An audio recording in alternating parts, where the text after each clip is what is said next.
कब्जा कर लेंगे। हालात बहुत खराब हैं। ये सारे मुसलमानों को जीवन मरण का प्रश्न है। मैं तो ये कहूंगा कि हम ये लोग गिरह युद्ध छेड़ना चाह रहे हैं। इसके अलावा कोई चारा ही नहीं बचेगा। कि उसके बाद हमारे पास क्या चारा बचेगा ये बता दीजिए। या मर जाए या खड़े हो जाए। इस कानून को एक शीत सत्र में हम सुधार कर सीधा करने का काम।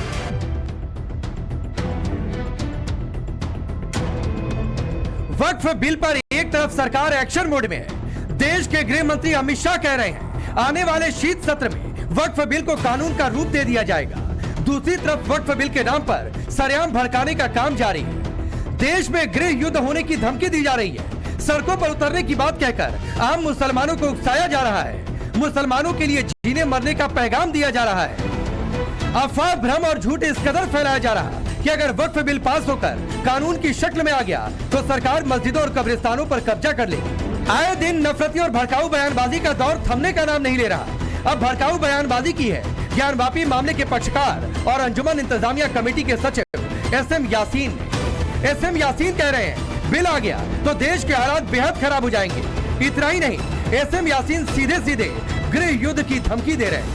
पूरे देश में हालात बहुत खराब हो जाएंगे, क्योंकि जो मकसद लेकर के ये आ रहे हैं, जिस तरह बाबरी मस्जिद का एक फैसले ने सेकुलर पार्टियों को धरातल पे ला दिया था, इस एक एक्ट के जरिए ये सारे सेकुलर पार्टियों को खत्म कर देंगे और इनका रास्ता साफ हो जाएगा। ये जमीनों को कब्जा कर लेंगे, जितनी वक्त की जमीनें सब पे ये कब्जा कर लेंगे और हालात बहुत खराब होंगे। ये सारे मुसलमानों के लिए जीवन मरण का प्रश्न है। सारे मुसलमानों के लिए हकीकत ये है कि बहुत बड़ा नुकसान मुसलमानों को होने जा रहा है, मजहबी एतबार से, धार्मिक लिहाज से और माली एतबार से। मैं तो ये कहूंगा कि हम ये लोग गिरह युद्ध छेड़ना चाह रहे हैं। इसके अलावा कोई चारा ही नहीं बचेगा।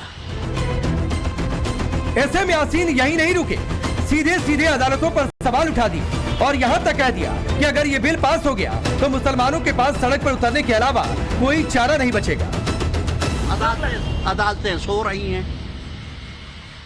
जो भी लेके जा रहा है लाओ भाई ले रहे हैं, एक्सेप्ट कर ले रहे हैं, उसके बाद डेट पे डेट पड़ रही है। अगर ये बिल पास हो जाता है तो बहुत सी कानून बदल जाएंगे चीजों को बचाने के लिए। फिर उसके अलावा कोई चारा नहीं कि आदमी सड़क पे आ देगा।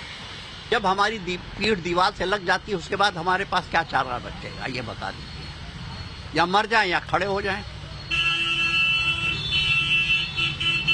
अब वो समय आ गया, दिख रहा है बहुत करीब है। एसएम यासीन यही नहीं रुके, सीधे सीधे अदालतों पर सवाल उठा दिए और यहाँ तक कह दिया कि अगर ये बिल पास हो गया तो मुसलमानों के पास सड़क पर उतरने के अलावा कोई चारा नहीं बचेगा। अदालतें सो रही हैं, जो भी लेके जा रहा है लाओ भाई ले रहे हैं, एक्सेप्ट कर ले रहे हैं, उसके बाद डेट पे डेट पड़ रही है। अगर ये बिल पास हो जाता है तो बहुत सी कानून बदल जाएंगे और चीजों को बचाने के लिए। फिर उसके अलावा कोई चारा नहीं कि आदमी सड़क पे आ देगा। जब हमारी पीठ दीवार से लग जाती है उसके बाद हमारे पास क्या चारा बचेगा ये बता दीजिए। या मर जाए या खड़े हो जाए। अब वो समय आ गया, दिख रहा है बहुत करीब है। ये कोई पहला बयान नहीं है, इससे पहले भी कई भड़काऊ बयानबाजी की जा चुकी है। बिल के खिलाफ मुसलमानों को सिरधर की बाजी लगाने की बात ओवैसी की पार्टी के बिहार अध्यक्ष अख्तरुल इमाम ने की थी, तो सरवर चिश्ती ने मुसलमानों को सड़क पर उतरने की बात कही थी।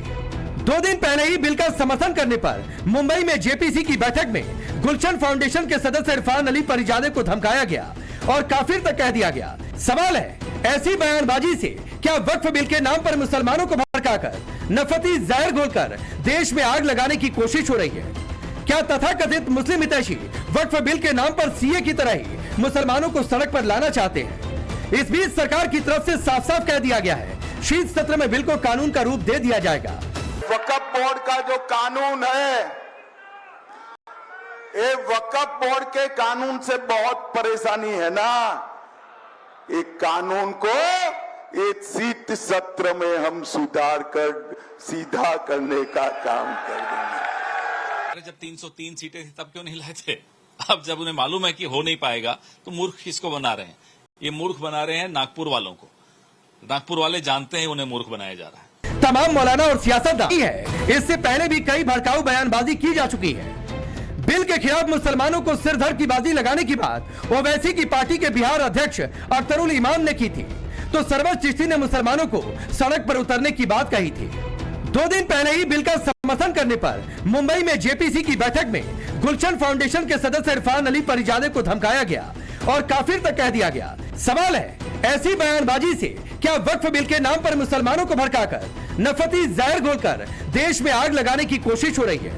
क्या तथाकथित मुस्लिम हितैषी वक्फ बिल के नाम पर सीए की तरह ही मुसलमानों को सड़क पर लाना चाहते हैं? इस बीच सरकार की तरफ से साफ साफ कह दिया गया है, शीत सत्र में बिल को कानून का रूप दे दिया जाएगा। वक्फ बोर्ड का जो कानून है, ये वक्फ बोर्ड के कानून से बहुत परेशानी है ना। एक कानून को एक शीत सत्र में हम सुधार कर सीधा करने का काम कर देंगे। अरे जब 303 सीटें थी तब क्यों नहीं लाए थे? अब जब उन्हें मालूम है कि हो नहीं पाएगा तो मूर्ख किसको बना रहे हैं? ये मूर्ख बना रहे हैं नागपुर वालों को। नागपुर वाले जानते हैं उन्हें मूर्ख बनाया जा रहा है।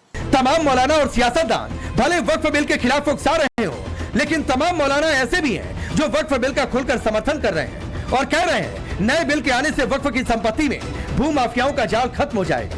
अगर भारत सरकार नया वक्फ संशोधन बिल लाती है तो मुसलमान इसका स्वागत करेंगे, क्योंकि इससे भू माफियाओं का जो एक माया जाल है वो खत्म हो जाएगा। जो लोग वक्फ भू माफिया बने हैं या वक्फ बोर्डों से साठ गांठ करके वक्फ की जमीनों को कौड़ियों में लेकर के वहां पर शॉपिंग कॉम्प्लेक्स खड़ा कर करके करोड़ों रुपया कमा रहे हैं, डर और खौफ उनको है। या वो लोग विरोध कर रहे हैं जिन्होंने आलीशान बिल्डिंगें बना ली हैं और ये कानून आने के बाद ये बिल्डिंग उनसे छीन ली जाएगी। ऐसे में सवाल उठाए हैं, आखिर क्या तथाकथित मौलाना और सियासतदान झूठा नैरेटिव फैलाकर मुसलमानों को भड़का रहे हैं? क्या ऐसे भड़काऊ मौलाना देश में गृह युद्ध चाहते हैं? सवाल यह भी है कि क्या जीने मरने की बात कहकर मुसलमानों को उकसाया जा रहा, जिससे देश में माहौल खराब करने की कोशिश हो रही है? सबसे बड़ा सवाल है, आम मुसलमान किसकी बात सुनेगा? जो वक्फ बिल के समर्थन में है और सच बोल रहे हैं, या फिर जो वक्फ संशोधन बिल के नाम पर गुमराह कर मुसलमानों को उकसा रहे हैं? Bureau report, times now Bharat. तो पहले